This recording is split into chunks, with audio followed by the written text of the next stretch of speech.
Hi, friends. Welcome to Unmatched. Sense of place and belonging are so critical as we develop and reimagine our communities. We need to be so intentional in our actions to achieve extraordinary places that result in bonfire moments and that people would crawl through mud to get to. These are not my words, by the way, but those are my guests today, Ervin Kelley, who is a strategy and design firm principal with over 35 years working in the areas of retail, food, and places of public gathering and commerce. Kevin published an incredible book this year called Irreplaceable: How to Create Extraordinary Places That Bring People Together. And since discovering it, I've been dying to get Kevin on the show. Kevin, welcome to Unmatched. Thank you for having me. I've been looking forward to this. I'm a big fan of your podcasts and a lot of your thinking and writings. So thank you for having me. Thank you so much. It's such an honor. And I want to go straight into the conversation. I want to ask you about the concept of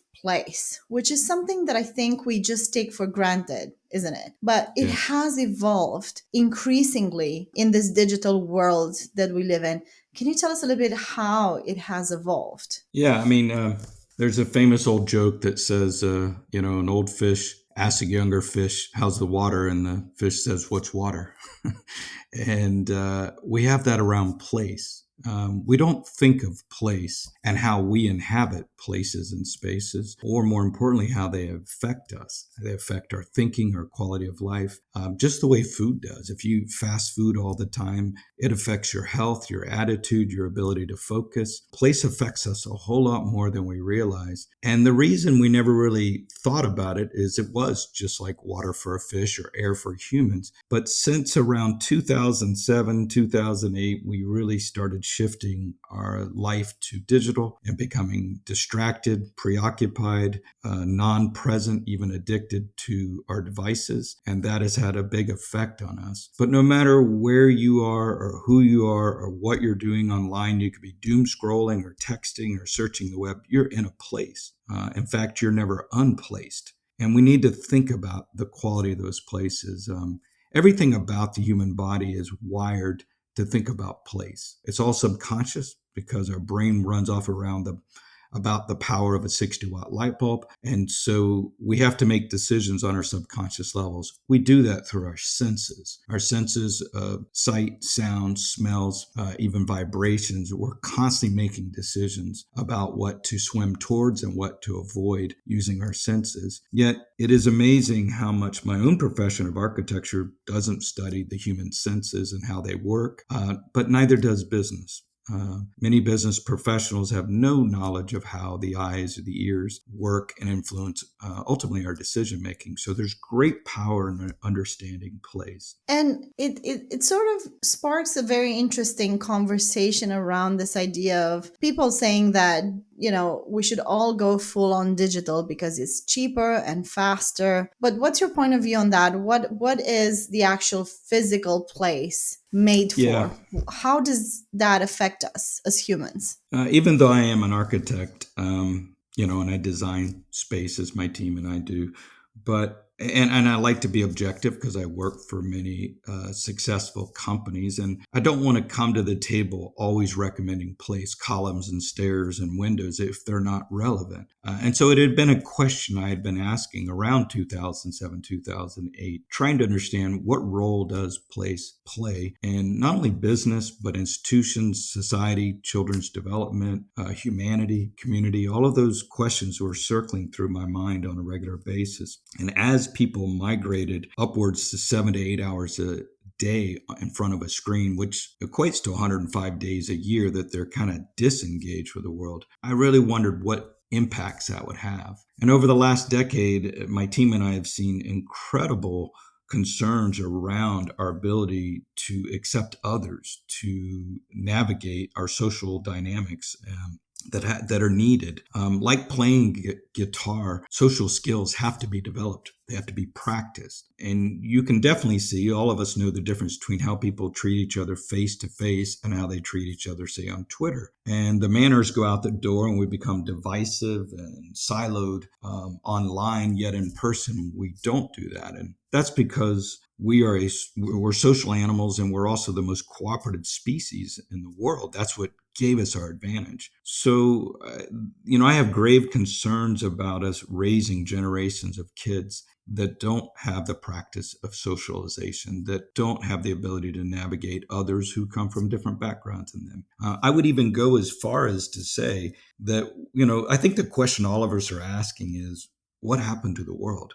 When did we get off track? And I'm not one just to jump to this conclusion, but just after doing tons of thought around this issue and study and research, I believe that when we migrated to digital, we changed Main Street, we changed business, we changed entrepreneurialism, we changed social interaction. And we haven't really gotten a lot from that. A few unicorn billionaires have benefited greatly, but the great masses have not benefited from this ruthless efficiency, this incredible profitability for a few. It hasn't benefited us. Again, that goes back to this idea that we're wired as humans to be social, to gather, to connect with others. Which is interesting that you mentioned efficiency. Are we efficient though? Because when we are connected to a screen, when we're glued to a screen the whole day, I was just reading today a post from someone who's talking about how email has become the work and how you have to spend a whole day on the weekend to get up to speed with your email so that you are productive throughout the week. And then if you add social media to that mix, that comes on top. So like, what is it that we're becoming actually? Are we efficient? Because efficient means doing the work. Yeah. And that becomes part of the work. Which you'd love, Alana. I did that post. That was a post by me about email. I know. So I really, the amount of time we spend on emails and have we gained any efficiencies from that? I think we became enamored with this idea of scale and reach. That was the promise of technology. And, as a tool, technology is not the enemy as long as we're using it as a tool. But when we as humans become the tool, then technology becomes a bit dangerous. And I think it's incredibly efficient for certain corporations to have access to our intimate details, to our personal files, our habits, our rituals, our traditions, in our car, in our closets, in our bathrooms, in our refrigerators, when that has become incredibly efficient for them. And that's when capitalism tilted on another scale. So is it efficient for humans and workers? No. We only have so much attention in a day to give to anything. As I said earlier, we're running off very limited power as humans, 60-watt light bulb, and that power is fueled by calories. And we only have so many times we can handle the phone ringing or doorbell ringing or notification coming in. We are giving away that precious attention to marketers and to other people that are monetizing that and selling that data to others. So no, I don't believe it's become very efficient for us. In that post, I think you saw how much time we spend each day doing email. Yeah, and I think it's such an important conversation to have, which I haven't really read from anyone else except of you, because it seems like it's part of the norm, right? Like we have to do it. We have to answer emails. It's what it's expected of us. We need to be on TikTok. We need to be on LinkedIn and on Instagram and everywhere. However, I want to go back to how it used to be when it comes to the real places. I remember when I grew up in Romania that it was about going to church with my grandma. It was about going to the market with my grandma as well to buy whatever we had to. Well, it was during communism, so it was long queues and we had to stay in the queue and we were socializing with the people in the queue. It was like a whole thing, right? But that's a different story. But there was a lot more socializing because there was really nothing else to do. So we were connecting in a much better way. We had more friends. We had more meaningful interactions. We were going to museums and we were visiting friends in their homes. Why is that not so important anymore? And should we go back to that? Is that something that we should intentionally educate ourselves to actually change and go back to? Yeah, I think the questions you're asking are really the questions our firm has been studying for the last 30 plus years. And that is, how was community made and how did civilization come together? What is the basis of society? And at the core of all that is our ability to come together as cooperative species, as social animals, to make group decisions about the betterment of our world. And we did that physically, and we had to understand the differences of others because not everyone's alike. One of the great social devices of life was the agora, the market. It's where people came together to exchange goods and services, but they also came to exchange ideas, rituals, and traditions and learn about other cultures, from the person selling rice or the person selling fish or exotic oils from the places. And the market was this place where we had accidental encounters, which is so powerful. We met people we didn't expect to meet. Even more important than that is we learned how to behave. We learned how to be a child by watching other children. We learned how to be a parent by watching other parents. We learned how to be a grandparent. We learned what civility was about by watching, and we've done that historically as a species for thousands of years by watching others. And that watching others is not happening in the online world. People are missing when you said about the things that happened to you as a child. We're all missing that. We're starting to come to this realization that there was something really nice about having a maitre d at a restaurant that you could talk to as opposed to just ordering online, or having a barber shop or a main street or other places to go to. Even music clubs are kind of on their way out. And all of this has been aiming towards this ruthless efficiency, this ease, this convenience that is telling us you will never have to leave your house. You can stay in your pajamas, you can binge watch, you can even date online. But I don't think that is a life fully lived. And I think we're starting to come around to this idea that some friction in life is good, some inefficiencies in life. When you talked about you would walk down the street and run into your neighbors, it wasn't efficient always. Sometimes it was a pain to run into people, relatives and other people, but that's actually what made us grow. That's what helped us, is that we do need some inefficiencies in our life. I can ask AI to write an anniversary card for my wife, a profound one, or I can do it myself. And I know my wife will appreciate the one I do myself. Yeah, and I think that we probably started to notice this shift of going back or missing those physical gatherings through COVID, right?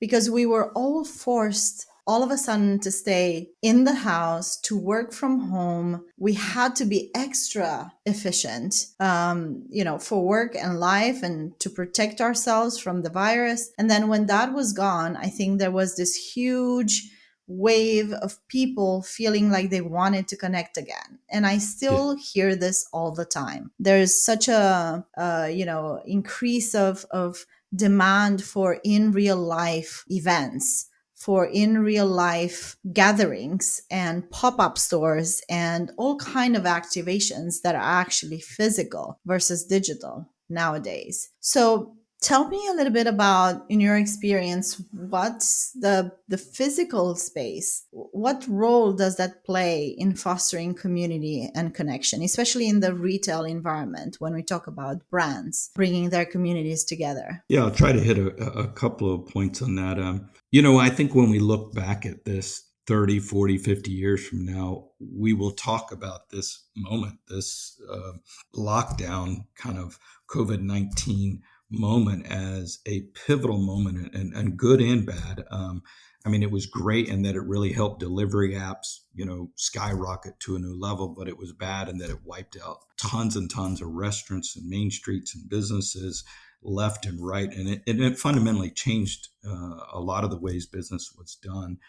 I think the biggest, most dangerous effect is that it created an epidemic of loneliness, and it created a cognitive impairment in many people, because the way we function as humans is through sensory stimulation, and we need to have our senses activated. No different than a dog has to walk. You have to take a dog out and let it smell and experience the world. It's very important for the dog's quality of life and their health. It's the same for humans, and the way we remember things is because of the places we're in. But if every single day is the same day, that is, you walk from upstairs into your home office and you do the same thing, that is when your memories become undifferentiated, unmemorable. And so this has an impact on people that are older, lonelier, or teens that are young and not feeling connected. And so that kind of desire to get out, we are seeing on all levels, people, particularly from younger generations, really want to find ways to come together. And again, as humans, we need devices. We need social devices to help us come together, because you can't just knock on somebody's door and go, you want to come out, like my friends did when I was a little kid. But we need reasons to go out. So going to get milk and bread or going to the market helps us interact. I want to answer the second part of your question, which is, how has it changed? I think when the advent of the internet came along, it allowed a whole group of upstart businesses to eliminate stores, to eliminate physicality, to even eliminate the idea of making a product. Their goal was just to be middlemen for another product that they could sell online. And the way many places fought that battle was they tried to be as cheap as digital. They tried to be as efficient as digital. And there's still many people doing that. They will not win that battle. And we keep telling, our clients, don't even run that race. You will not be the lowest price, the most convenient, or the most efficient. That's a whole different battle. It's a different game that's been taken over. But Amazon and the other players do not have a monopoly on joy, delight, adventure, discovery, social bliss. And so we can still offer that. And the best places that work, and I describe many of them in the book, are places that bring people together for a product, which is that social bliss. I mentioned the Grove Shopping Center in the book, which is just a miraculous place. You can go to it over and over and over, and you're always going to feel like you're part of a community. I will acknowledge it's a temporary community. It's not a permanent community, but sometimes that's all we need. We just need a good night out. It's why many people in America can't wait to go to Europe, because they want that sense of meandering down a street and watching people, kind of people watching and seeing and being seen. That is so primal to us. I have a bit of a question for you about how to bring people to those physical stores. One thing that I've learned by working in different brands that operate their own retail is that it's increasingly difficult to bring people to the physical stores, because people buy so much online, and because it's very much an impulse driven purchase, so many times driven by social media influencers and by the TikTok made me buy trends that are everywhere nowadays. Yet there seems to be not an understanding, in my humble opinion, about the fact that building community is not that you're actually building community around the product, but it's more about being a facilitator for people to come together in your space, and almost to try to disregard the product aspect, which is obviously a crazy notion for operators and for CFOs and for data-driven CEOs out there. That's something that they can't even fathom, right? But is that the actual solution of bringing more people to physical spaces, to actually be just a conductor of conversations and have those conversations in the stores instead of just bringing people for the products? It's such a great question, and I really respect, how you've thought about that and dug into it. And there's so many different things to talk about in that, but I'll hit a couple of them. There is this kind of notion where I'll watch physical retailers argue with online retailers about, what's working or not working. But, that physical still has an incredible market share, and that online only has 10%, and it's growing fast, but 10% hurts a lot. And physical is not in the situation where it can afford to lose 10%. Most businesses are struggling to eke it by. So there's not a lot of pie to go around. And we're not necessarily creating more consumers, we're dividing those purchases. So I will not, I will admit that the impact is hurting it. The one thing that has happened, and we work for a lot of direct to consumer brands, is that the people that buy online have a different mentality. They tend to shop a different way. They're more price focused. They don't experiment beyond their initial purchase items. They don't come back as often as we'd like them, except for a few cases like Amazon. And so we know that the customer acquisition cost is the biggest factor of online. Whereas in stores, physical stores, they tend to buy more, particularly off their list. They tend to spend more time dwelling and experimenting in the store, and they come back all the time. So those benefits are really good. Now, to get to your point about, what are we selling? You nailed it. The product can't be the reason you're driving people to come to your store unless you have an extremely proprietary product, which we highly recommend. We're constantly building as much proprietariness in the product. But even if we have a proprietary product, it isn't enough. But this is the key insight for us. Consumers go to brands to solve problems. And those problems can be literal and functional, or they can be emotional or social problems. The literal can be, I need gas, I need a bag of ice, or the bigger kind of problems can be, I need to solve the end of loneliness, which we do in our work for Harley Davidson, or I need to find my significant other, or I need friends. There's a variety of other problems that are much bigger and much more important. And so what we really recommend our clients to do is look at the value specifications of the problem you solve. And if you look at a lot of online ones, it's very simple. It's like price, variety, convenience, no return, penalties, all those kind of really functional, rational aspects, which is a race to the bottom. It's really essentially a debranding exercise. What we have to do in the physical is we have to niche, and we have to extend those value specifications. And I can show over and over specific case studies where we increase sales at a minimum of 36%, but I have many case studies where we increase sales 600% by not focusing on the product, by focusing on the other problems humans wish to solve. Younger consumers in particular are having a crisis of meaning, and they're looking for purpose, direction. They're the ones resurrecting albums and cocktail and other food discovery, food adventure type of venues, because that they need more than just product. Getting product's pretty easy to do today. And I guess this is where we see the biggest disruption, especially in the established categories. I was talking to somebody earlier today about this pickle company, which is created by two young girls, friends, I guess, out of university in the US. They're called Good Girl Snacks, and they're just crushing it on social media because they're reinventing a whole category for pickles. Yeah. And you can imagine how funny the content on social media can be around a pickle. Right? Yes. And the double meaning around a pickle. And it's literally everyone is having fun around it, and they're selling a real product. The product exists and you can buy it, and apparently it's good as well. Yeah. But there's no reason not to have fun, and there's no reason not to divert the conversation around fun or inspiration or solving a problem for your community while the product is there. And the funny thing is that people will eventually buy your product just because they love you. They like you as a person and as a brand. In the book, I outline a kind of framework that we use for all our clients we work with. And those three variables are solutions, meaning, and experience.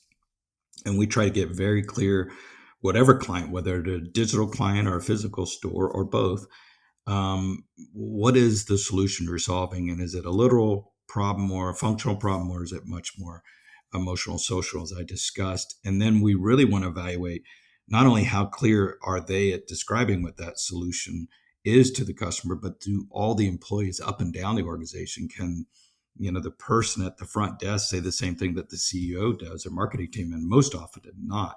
But we are a solution-seeking species at our core. But where you're really hitting on is we're also a meaning-seeking species. And meaning, and what I mean by meaning, in the Harley-Davidson world, it's freedom, rebellion, and sticking it to the man. And Whole Foods, it was Mother Earth knows better.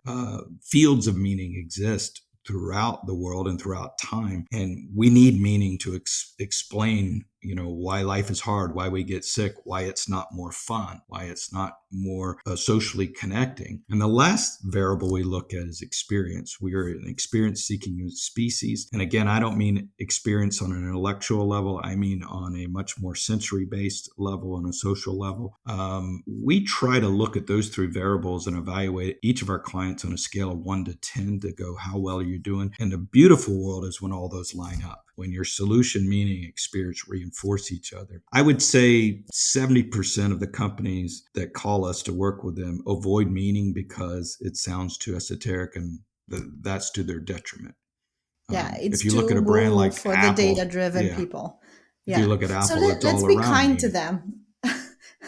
Let's be kind to our CFO, data driven CEO friends Oh, out I there love them. who, No, I love yeah, them. I love them too. I like them and I like data. I am a data driven person mostly, Yeah, but me too, I believe think it or we need not. to mix it with intuition and human connection and all that. So let's be kind to them for a Yeah. second. Let's tell them, what are the metrics by which we can measure the success of a Mhm. good physical place, store, retail experience, get together initiative, whatever that might be, pop up, so that we can sort of drive them in the right direction. Yeah, and again, I'll reiterate too. I work with a lot of category managers, and I speak to category management associations regularly. And I actually love data, and as an architect, it's very essential in our business to have a metric. And I don't believe companies do well without a metric. However, I will say in the world I work in, I'm there to add capabilities that organizations don't typically have or look at. And so everything for us starts at the bare minimum with traffic, physical traffic. If we aren't getting foot traffic, we're not going to get the sale. And Footfall. yeah, you may think that sounds obvious, or many other people might, but say in a grocery store, there are tons of aisles that don't get any traffic. I use a case study in the book, in the cookie and cracker aisle. Less than 45% of people are going down the aisle. The same I could say for the drink aisle, the soda aisle. And yet the system that is operating there was to keep putting out more and more portfolio, which was shutting down the traffic. It's making it worse. And the only way to change that is to create visual interest and visual anchors that allow customers to go to those areas, want to go to those areas. So we look at traffic as one metric. How much traffic are we getting? Two, we look at dwell times. How much time are people spending exactly in the cracker area or the cookie area? We also look at basket size and experimentation. And when we get experimentation, we're super happy. When we get people buying products that wouldn't ordinarily buy, we also try to track eye behavior and social engagement with other customers. So we're constantly looking at that, and we're looking at who people shop with, by themselves, with their spouse, with their kids. So there are a lot of variables that we're looking at. We are also trying to study body language on the way out of a store versus on the way in. So we're looking at how people seem to be, if they seem rushed, hurried, and irritated, where the energy falls in the store, and then how they come out. We believe we have failed miserably, and our clients have failed miserably, if customers walk out of the store looking beat down. If they're not excited, if they're not energized, then we haven't done our jobs right. And we constantly go back to that and try to go, where in the store did that energy die? And there's so many insights around that. It's fascinating. I'm using one general convention, although there's many.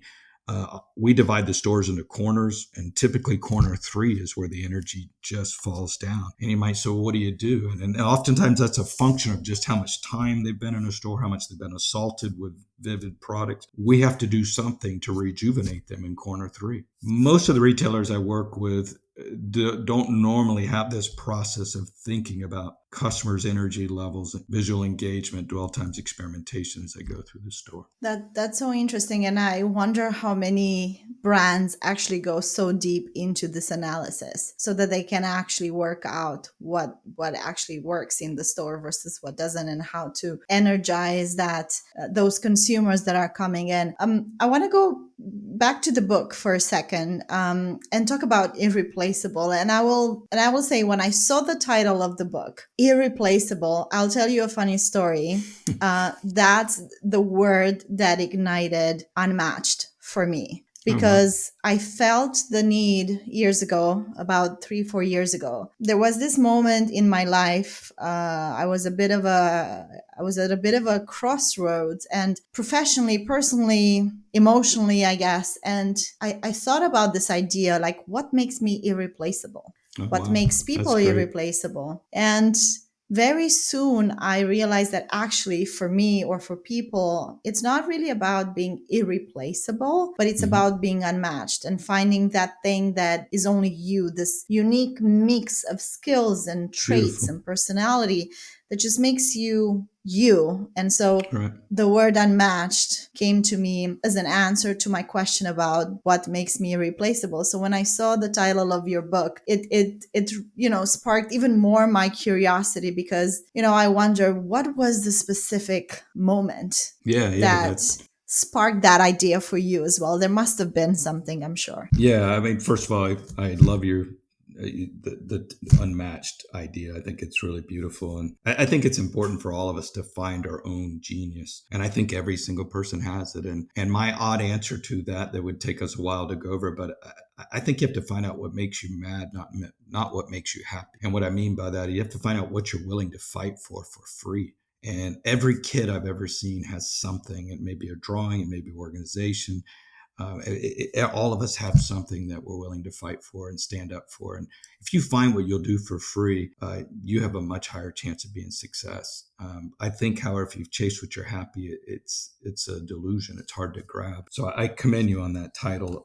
I will tell you, for me, the book title, it was not my first title. There were a couple that came before it as I was thinking this through. I had been threatening to write a book for a decade, and I lecture a lot, and constantly I'd get off stage and people would ask me, where can I buy your book? And I was embarrassed I had not written one. And that's because I couldn't wrap my head around how to write it. And we take it for granted, but there was a while there, and sorry for this kind of analogy, but there was a while there where tech bros were the coolest thing. They were throwing $1 million parties regularly, and it was the coolest thing and the worst thing you could be. All of a sudden, I could feel it, I could see it. People are like, yeah, he's just a store manager, or she's just a store manager. And no, they never felt cool. And every time I'd go to these conferences, they never felt like they were the greatest thing anymore, or even essential, that everybody had to be in tech. And there was this whole, as software eats retail, and this whole mentality that physical is dead and digital is going to rule. And if you're in physical, you're a Luddite. And I could see that. And so the big question I had in my mind is, what is the fate of place? Is, the way people talked about it, and I collect this data, is people talked about it, it will be gone. It will be a dinosaur, and we will talk about it like 8-track tape players. And it was on and on and on with this. It's just a relic of the past, a dinosaur. Let it go. And that question made me wonder, is place worth saving? Should we save it? And that's when I really was drilling deep into the issues of socialization and social development, the sense of community, the embracement of others versus the dividing of our society, the lack of social skills. And what it really made me focus on are what aspects of the new world we live in should go digital. What things should we let go? And what are those aspects that we believe are irreplaceable? And I could give many examples, but I think the short of it is that in all of our lives, everyone in the world needs some places in their daily week where they come together with others to feel pro-social and feel safe physically, socially, and psychologically, to engage with others and to express themselves with others. And if you don't have that in your life, I think then we have some dangerous situations.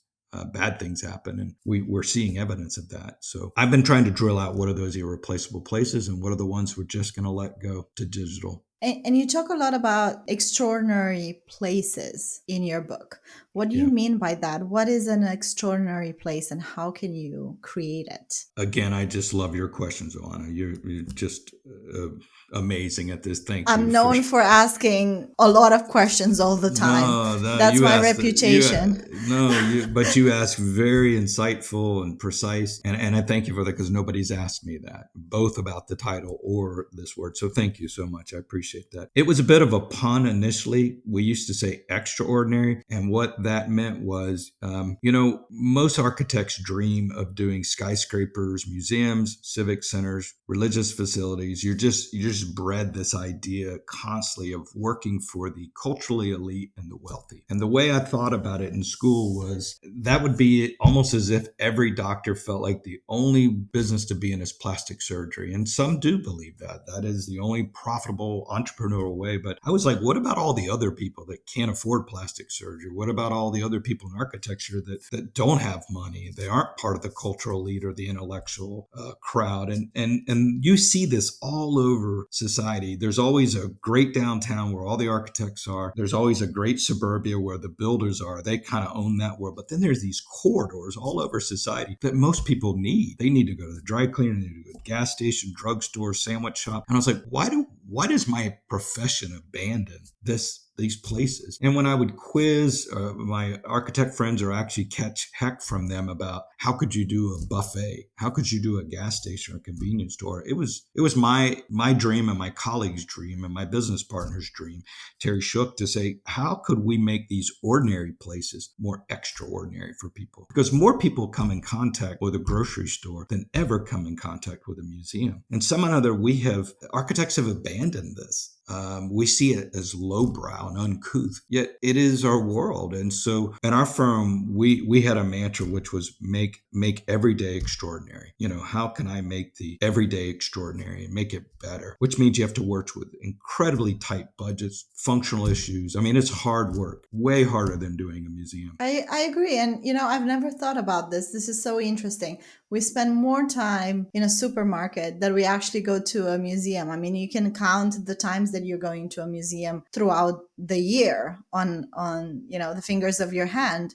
Yet you go to the supermarket, various times a week, maybe even various times a day. And I guess for me, it's all about intention, right? In a world where, I keep saying this, in a world where we are told that it's all about attention, that we have to seek attention, that we have to chase attention, and that you can't be successful without grabbing attention. I feel that intention is actually what would really drive real attention. You know what I mean? Like the real healthy attention, because if more businesses would put intention in how they would design their physical spaces, geared for real impact, geared for facilitating conversations, as we said, geared for supporting their communities, maybe they would get more attention and hence more business. It's again I really enjoy your questions because they're just so right on.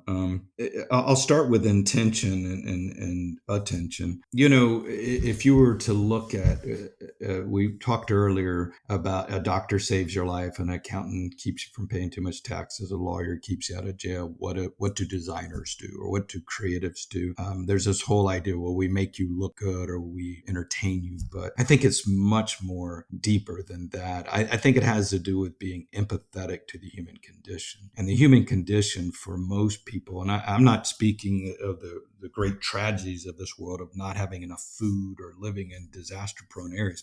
I'm just talking about the everyday lives of people having to rush their kids to school, get to work, come home, feed a family, get gas, get to dry cleaning. Those things are really hard. And I learned early in my career by watching consumers go through their day-to-day rituals, how hard life is. I saw mothers with 4 kids. I saw lonely seniors. I saw, again, teens looking, for something to do. And I thought, we need as a profession to be empathetic to this situation and make these environments better. And when I started looking at what directors do, I'll shift gears, film directors, it's fascinating that they've only got a couple of seconds to get you interested in their film. They have to bring you into a film and get you to shut your mind off about your light bill, your taxes, what you're going to do with your family over the holidays. And they do that by dividing your intention. And that's the key word you said. You were going to think about this and get this movie done and go do that. But through a really powerful controlling experience, they get you to laugh, cry, scream with a group of strangers in a dark room.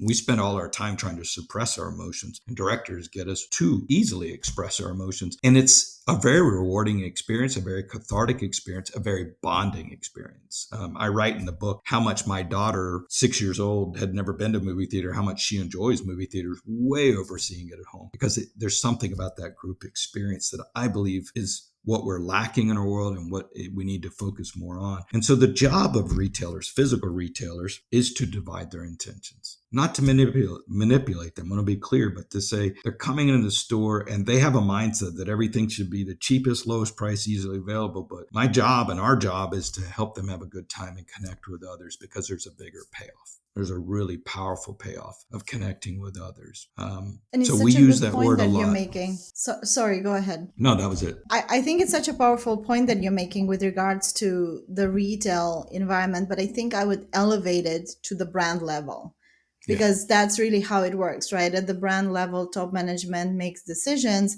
that trickle down into all areas of business, whether it's online, physical, wholesale, whatever that is. In the end, it comes from top down.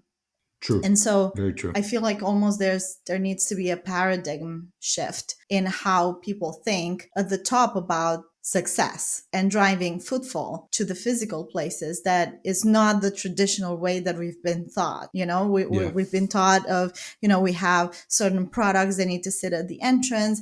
There need to be certain products by the cash desk. Those are the ones that are more the impulse purchase, cheap products that you just, grab without really thinking. It's the patches, it's the stickers, it's the whatever, the magazines, yeah, whatever it's that very might be, literal. Yeah, right? That's how yeah. it works. But that doesn't really solve what we're talking about here. Yeah, during we have a very interesting interview process.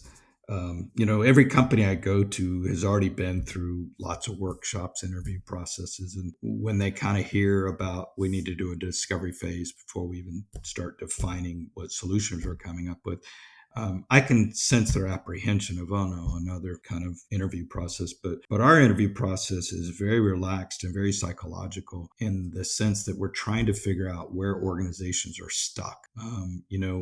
Just like a therapist would do to a patient, every patient comes in with different issues, but we're trying to figure out where those things that the patient feels like are harming in their life, or limiting their life, or contributing to their own misery or of lack of happiness. And those are areas we're generally stuck in.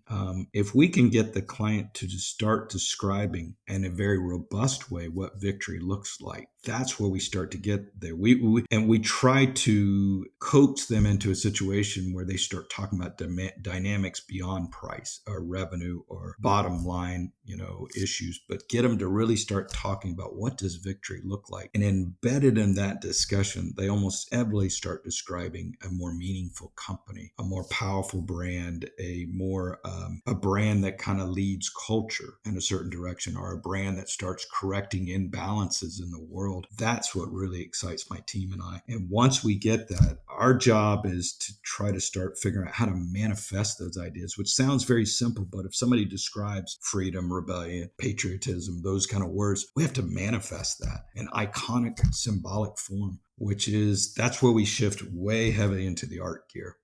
It's like doing theater where you only are allowed to use a couple of props, but those props have to really be powerful in their ability to transport the audience to the place. And we're constantly thinking about what are those psychologically loaded props that would help transport a customer to a place. And customers enjoy this transportation. It's funny because I get in regular debates, even with friends, going, well, I don't know if I want to stay in this store more often. And when I start explaining to them, well, you're going to have to go to a store regardless. If you go to a physical store, why not enjoy your time in a store? And I can see light bulbs go off, and they're like, yeah, I never really thought about enjoying my time in a store. Well, that is our metric.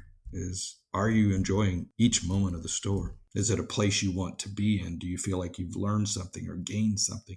Even more importantly, is the store giving you more energy than you came with? And I know that sounds big, but that is actually our test. If you go to a Harley store and you walk out, we want you to feel like you gained energy, not lost energy. I love that. And I don't want to forget a word that you mentioned earlier, which is symbols. And I Yes. think that's a whole different, probably, podcast episode that you and I have to do on the symbolism, the symbols that are all Yes. around us, and that we don't, I think, I guess we stopped using them. We stopped giving them the importance that they actually have, but they are so related to our own identity. And I think that's also why we're losing a lot of our identity, because all those symbols that were so representative of what humans are kind of just forgotten and lost. I want to go though now more into the future, and I want to sort of get your feedback and your insight on what's the future of place, especially in this evolving environment where we're talking about virtual augmented reality, AI. It goes even more digital, let's say, Right. than it used Right. to be.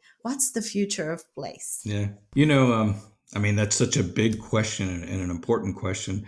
I keep wondering how long people in society will accept this current world with income inequality, with billionaires that have an amount of money they couldn't spend in their whole lifetime. Billionaires making $8 million a minute, some making it an hour. I keep wondering how long are people going to accept this? And this hits all political sides.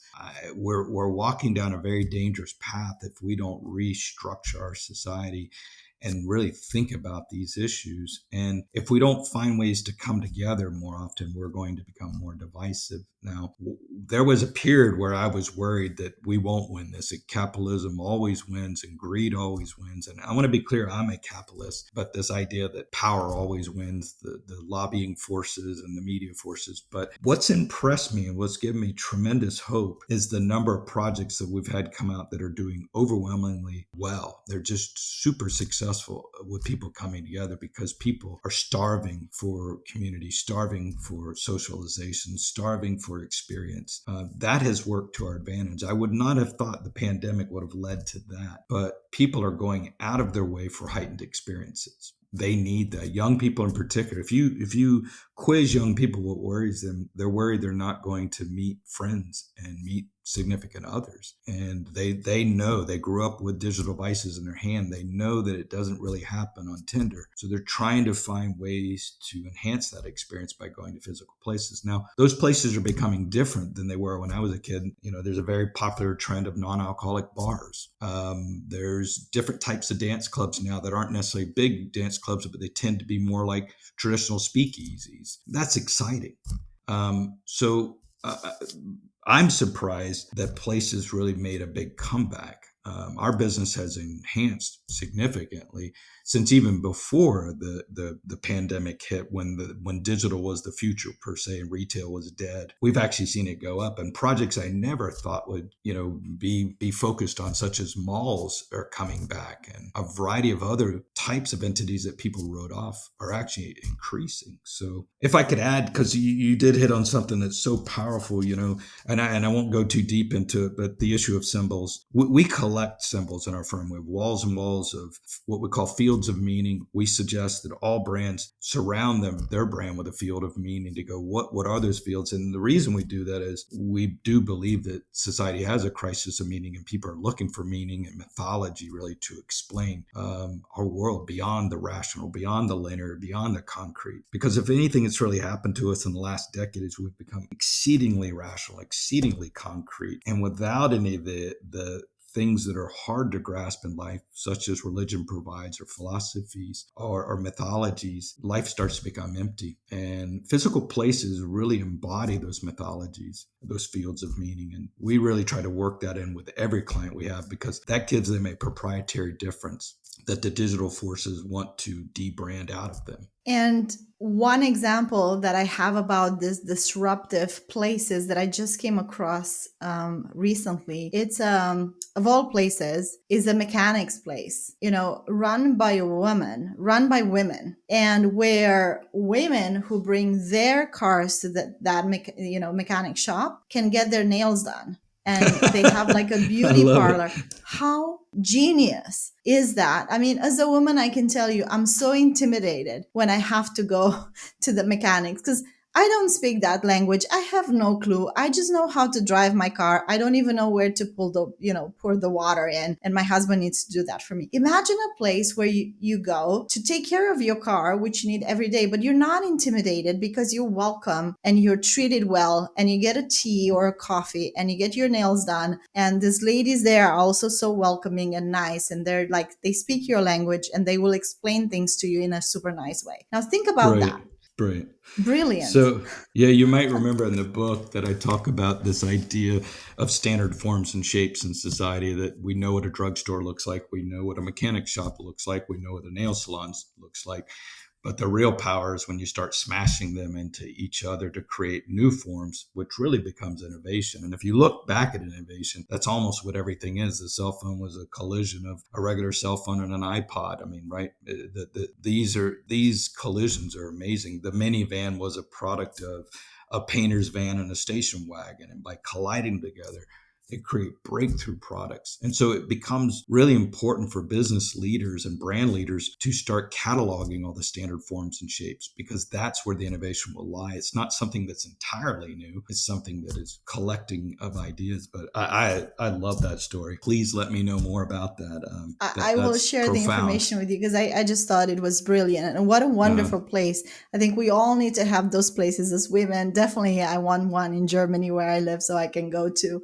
But Kevin, it's been such a pleasure. I feel like we could talk about this for hours and hours and we can go on so many different tangents. I definitely yeah. feel that we need a second round and Well, probably I a hope third we round can. to I love continue your the questions. conversation. I really And do. I love And your your show. insights. It's I've never heard anyone talk about place in this way and about the Thank future you. and about, what it means to gather as people in physical places. I think it's so Thank important. you. It's so powerful for branding. And I thank you for your book. Thank you for putting this out in the world. It's so amazing and I want more people to learn about it. So thank Thank you you. so much for being here. Thank you, Anna. And I can't wait to listen to more of your shows, because I just think what you're talking about is exactly where we need to be. So thank you so much.